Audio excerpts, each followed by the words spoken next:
Uma calça que está descosturada. Você nem é Continuidade. telhado? Mamãe, tá gravando. Costurando. Tem que fazer assim, ó, aí, Márcia.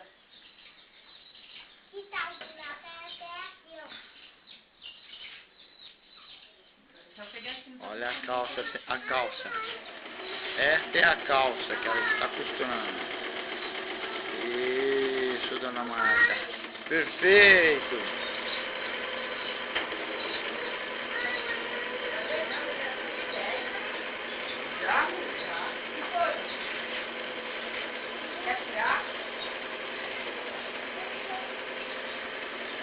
Sensacional. Costureira profissional que irá para o YouTube e o Microvip.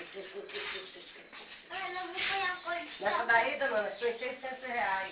600, né? Só que isso aí é a máquina, sabe, dona Ana? Não dá nem preguiça de costurar. É boa, né? Não, aquela outra também é pior ainda, tem que ter essa fissura.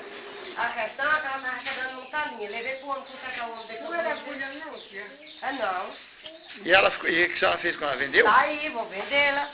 Mas é desse jeito aí? É a motor. É, de coisa, de pé. É a motor. Filhinho, por que não vende pro filhinho? Eu aí, quer dar lixaria? Aqui, ó. Agora você tá costura, mãe? Meu filho, João Pedro. No final você tinha que ter feito assim. Apertar o botão dele. Filme aí, P, vira pro pai. Vira pra cá. Ô, P, vira pra cá, mano.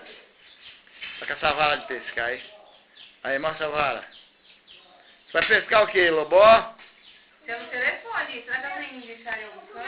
Não, porque ele tem piranha. Hum. E o Gustavo me deu para andar no vaso. E lá, não dá o vaso. Eu já começo a me dar. Só falta costura. Finalizando.